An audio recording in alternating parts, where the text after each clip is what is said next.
Hello বন্ধুরা, আসসালামু আলাইকুম। কেমন আছেন বন্ধুরা? স্বাগতম জানাচ্ছি আজকের ভিডিওতে। তো বন্ধুরা, আজকে আমরা ডফার লাগাবো। ডফারটা প্রপারলি কিভাবে লাগানো হয় পিআই ডার্টিংয়ে সেটা আপনাদের দেখানোর জন্য। তো আপনারা দেখতেছেন অলরেডি ডফার ক্যামেরায় দেখেন 45 ডিগ্রিতে কেটে নিয়েছি, অ্যাঙ্গেল কেটে নিয়েছি অ্যাঙ্গেলে, ঠিক আছে। এটাকেও কেটে নিয়েছি, আবার উপরেও কেটে নেওয়া হবে। আপনারা দেখবেন, আপনি দেখাবো এভাবে প্রপারলি আপনারা লাগাবেন। এভাবে যদি লাগান আপনারা, আর আপনাদের কাজ কখনোই ফেল হবে না। তো উপরে কাটা হচ্ছে, আপনারা দেখতেছেন। তো অনেক সময় আমরা অনেকে আছে ডাইরেক্ট সিধা সিধা কেটে লাগাই দেয়। তো এটা অনেক প্রজেক্টে অ্যাপ্রুভ করে না, অনেক কনসালটেন্ট অ্যাপ্রুভ করে না। তো আপনারা দেখেন, উপরেও আমরা এভাবে দেখেন 45 করে কেটেছি। আপনারা নিচেরটা কিভাবে কাটবেন, ঠিক উপরেরটা উল্টা করে কাটতে হবে, ঠিক আছে।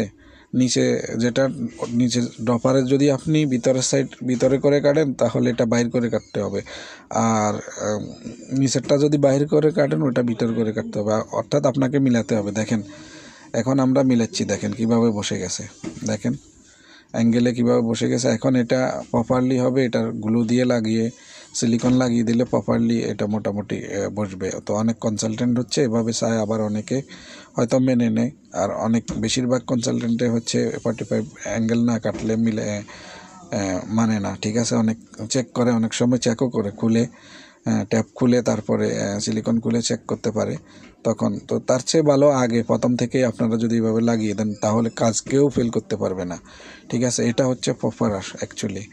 তো আমি গ্লু লাগাইছি, দেখেন আমরা এখানেও গ্লু লাগাইছি, উপরেরটা তো গ্লু লাগানো হচ্ছে, দেখেন গ্লু লাগানো হচ্ছে।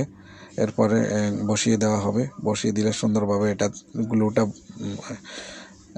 লেগে যাবে। এরপরে গ্লুর পরে আমরা চারিদিকে ভালো করে সিলিকন লাগিয়ে দিব। সিলিকন লাগানোর পরে একটু রেখে দিব কিছুক্ষণ, 1-2 ঘন্টা এভাবে রেখে দিব, বা আজকে এভাবেই রেখে দিব।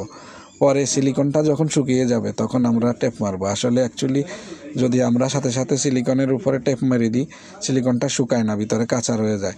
তো সিলিকন লাগানোর পর রেখে দিলে, যদি সকালে কাজ করেন বিকাল পর্যন্ত রেখে দিলে ভালো হয়, সিলিকনটা শুকিয়ে যায়। এরপরে আর সিলিকনটা যদি কাঁচা মেরে দেন তাহলে শুকায় না।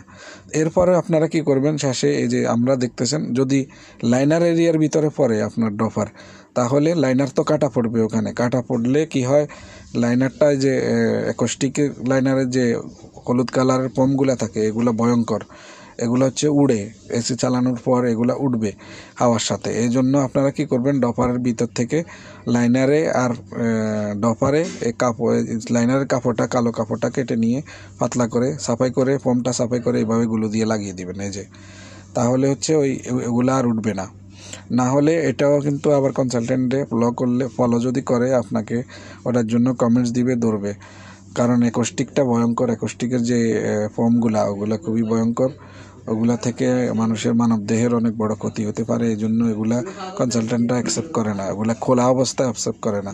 ওগুলার উপরে কাপড় লুপিং করে দিতে পারেন, বা আপনি পোস্টার কাপড়ও দিতে পারেন, সমস্যা নেই।